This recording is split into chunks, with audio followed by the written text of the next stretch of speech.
Okay, you're on. I'm Howard Megdal. I'm joined by Kara Lawson, who has done just about everything there is to do in this game, and about to call your first Final Four. The place I'd love to start is just the extent to which you think this has helped you to get to this point by getting involved in the broadcasting side of things so early the way you did. I think that's a key. Had the opportunity to start broadcasting when I was 23 years old, right out of college. Get an opportunity to work for ESPN in the NCAA tournament, the 2004 tournament, which was a year after I graduated. So I played in the 2003 NCAA tournament, and then I was broadcasting it in the 2004 season. So I've been around the tournament as many years as I could be, and getting those early reps, getting the chance to be exposed as a game analyst, to then work in the studio, to now being back doing games. I think I'm as prepared as one could be in terms of calling it. And then from a standpoint of just your life, like, this is a really cool full circle moment for me, because obviously haven't played in this event.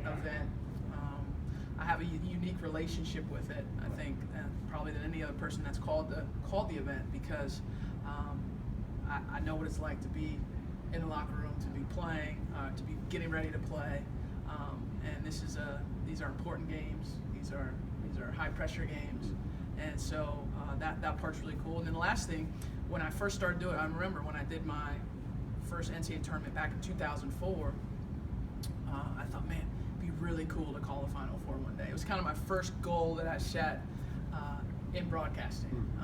Not that I knew I would be doing it or making a career out of it. Back in 2004, when I called my first NCAA tournament, I just had the thought of, that'd be really cool one day to be able to call a national championship game. So anybody that's started in a career and kind of set a goal, and then when you get to the point where you ultimately achieve it, that's a real satisfying moment. So I'm really looking forward to the games. Well, you're no stranger to reaching those goals, and specific to this one. Well, I talked to Doris Burke about it. What she said was that you thought about the game like an analyst early on. And I just wonder whether, even when you were playing the game in college, were you thinking about this as a landing spot for you within the framework of your larger career? No. I actually was thinking more of either coaching or getting into administration, like an athletic director. Yeah, sure. My plans were to go to law school when I finished playing, and play in the WNBA as long. I didn't know how long I'd play, but just play in the WNBA, and then try and get my law school paid for somehow. They now have basketball teams in law school, so I was gonna have to find another way to do it. And so those were kind of my goals. And when I started doing this, I thought, well, this is great, for now. And then as years went on, I got more and more opportunities, and then finally realized this is something I could do, for my career, if I really, pursued it. So I didn't receive any formal training for games. A lot of these players now that are interested in broadcasting, which you meet so many of them doing the games, they're like majoring in journalism or communications, and they're doing these internships, and they're so much more prepared than I ever was to enter media. But what I did have, which I'm so very thankful for, which I think was the best training one could have for this job, is I played point guard for Pat Summitt for 4 years. I watched film every day before practice with her. That's sitting at the feet of one of the masters of the game, one of the legends of the game. So that's how I learned the game of basketball. That's how I learned how to break down the game. That's how I learned how to scheme for a team, how to watch film and try and improve yourself as a player. So I think in that respect, I was probably ahead of the game as a lot of people, because I had a great teacher in Pat Summitt. Was that something, have you been in conversation with Tamika Catchings, who's making that transition now as well, and do you think that is the type of thing that will serve her well in being able to do that? Catch called me like right after she had got the call to potentially do some games. Right. She called me right away, and she's like, I had to call you first, because what do you think? And I said, it's basically said, well, if this is something that you want to do, here's kind of the schedule. Here's kind of the preparation that would go into it. Just trying to give her a fair assessment of what would be asked of her. There is no question that she has the experience and has seen so much in the women's game. So I told her, I said, if it's something you want to do, with your success that you've had, one of the greatest players to ever play, and all of the knowledge you have that you don't even know that you have, because one of the things, especially playing at the pro level, you're in so many situations every game because the margin for error is really small at the pro level, that you're in end-of-game situations.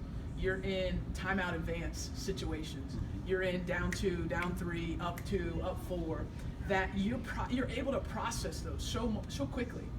So when you're calling it in the game, it actually slows down. You know what I mean? It actually slows down, and that's a cool thing. So I don't think she realized how prepared she was from a mental standpoint about, hey, all these situations. You know what I mean? The specifics of the catch ending to her career, she was able to go out, she announced a timetable, and she was honored in such a way. Yeah. You've approached it differently, I know. Have you given up on the idea of coming back? Because I watched you down the stretch in that season with the Mystics, and you were, to my mind, the reason why the Mystics made that late push, made the push into the playoffs. So, you know, have you given that more thought, and don't you, I guess from a fan perspective, it seems like there should be a way to honor all that you did in the WNBA. Yeah, I haven't made a decision yet, so there's nothing really to report. Fair enough. Yeah, but do you want to have a proper exit in that way, or does that not even matter to you because you're so into this career at this point? No, it doesn't really matter to me. Yeah. Understood. Yeah. The broadcasting side, you said, was secondary to coaching, and you know, we were talking a little bit earlier off camera about the idea of mentoring young coaches. Tell me a little bit more, if you could, about your plan and what it would be to allow WNBA players, which, like you said, and like I agree with, are an underutilized resource in terms of the future of coaching in the league and really in all of basketball. Yeah, I think one of the largest untapped reservoirs of potential female coaches are ex-WNBA players, because of some of those things we talked about catch. Exposure to so many different ways to play, whether they're playing overseas and internationally, whether they're playing professionally, but there's so many more reps that you get at a professional level in terms of game situations than you'll get at a college level. You're playing at an advanced level. And so whether you want to be a pro coach, whether you want to be a college coach, I think there are players out there with the intelligence, with the work ethic. They just need an opportunity to learn, because just like any job, like for me, when I was starting off in TV, you need reps. You need the opportunity to do it. And you know, I hope that the NBA and the WNBA will help provide some opportunities, whether it's internship or whatever it is, some more opportunities for ex-WNBA players or even current WNBA players if it's in an off season. Right. Because I think that is a group of people that understands the rhythm of a schedule, that understands the travel and the nature of being in professional basketball.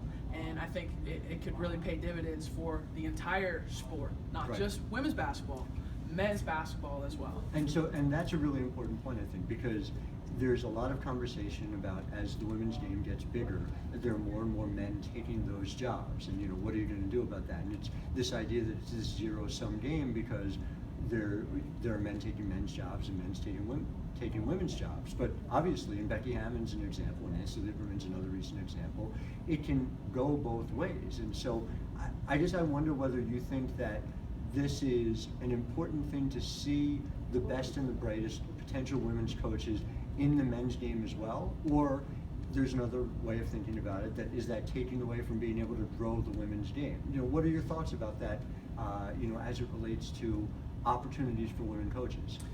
You know, I think there just needs to be more opportunity. I don't look at it as, oh, there's more coaches, there's more female coaches coaching men, then there's less you know, talented female coaches coaching women. No, I don't look at it like that. I mean, everybody's going to kind of make a decision for themselves, just like Becky has made the decision that's best for herself and her family, as she should.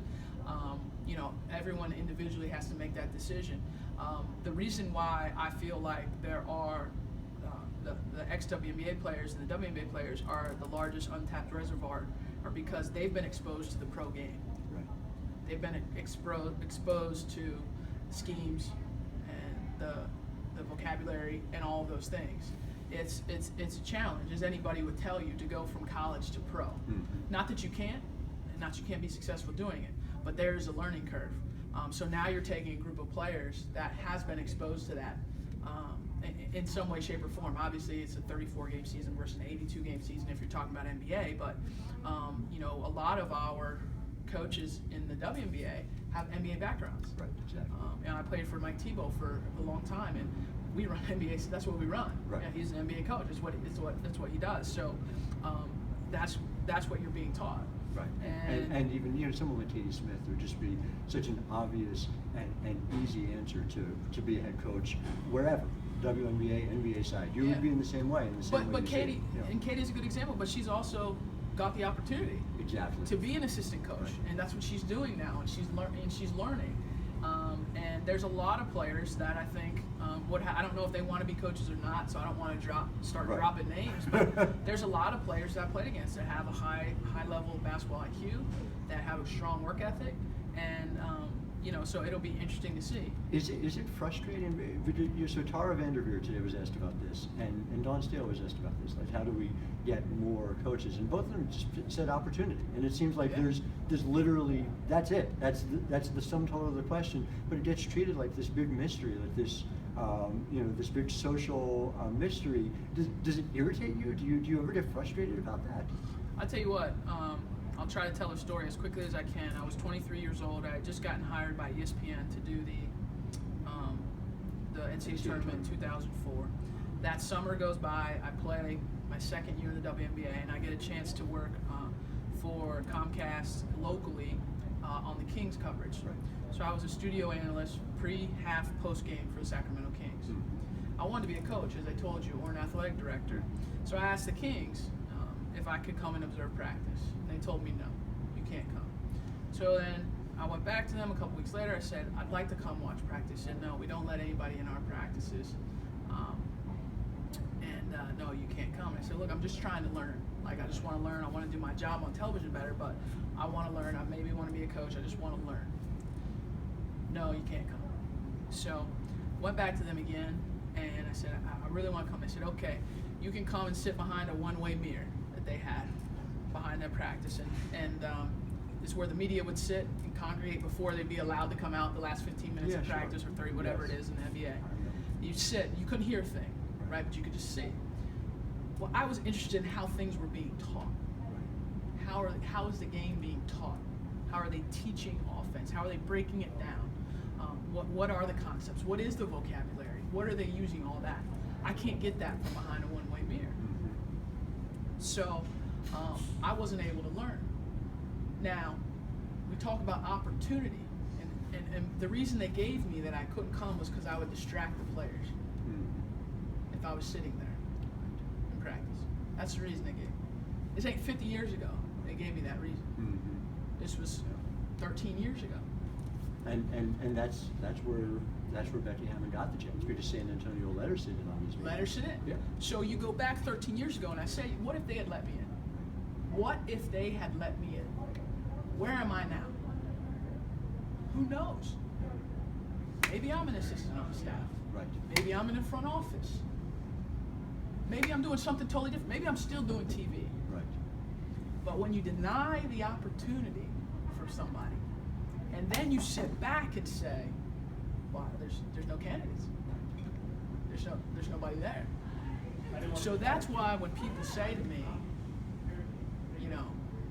do you think things will change, or what needs to happen? What needs to happen is them to say yes to somebody that's interested in learning, to somebody that's interested in growing themselves, to somebody that's interested in becoming better, that potentially wants to be a coach. I'm happy with how my path has turned out. I'm not bitter. Sure. But I tell that story because that's the essence of the problem The story is with everything. women not getting the opportunity. 100%. And I'm sure there's other stories like that. Some that are probably that wasn't No, but wasn't a blow to where I wasn't able to be, No, be, but it's symptomatic of the entire industry. Yes. Absolutely. Yes. For you personally, and even as happy as you are with what you're doing, you close your eyes, you think about 10 years from now. Where are you? What's happened next in your career, in your life? I don't know. I mean, I really enjoy what I'm doing here at ESPN, covering the game. I've been fortunate enough to keep growing within. So for me, it's just a matter of continuing to grow. Like if I'm in a place where I feel like I'm growing and I'm really enjoying my assignments and what I'm doing, then that's a good place for me. And the NBA comes calling, and there's an assistant's opportunity because Lord knows you're qualified. Yeah, for no, it. I don't think that's gonna. I would love to sit here and be optimistic that Right. something like that would happen. Having seen how little of those opportunities there are, how few of those opportunities that there are. I mean, we just got to where there's 2. Yeah. Yes. To think that 5 years from now or even 10 years from now, that there will be more. I certainly hope there are. And then not only that there will be more, and that it would be somebody that doesn't have experience doing it. There's people that have experience. There's people out there that actually have experience coaching. I don't have experience coaching. So I'm hopeful that in 10 years there's more coaching, more female coaches, not only in the NBA but on the men's college side as well. Right.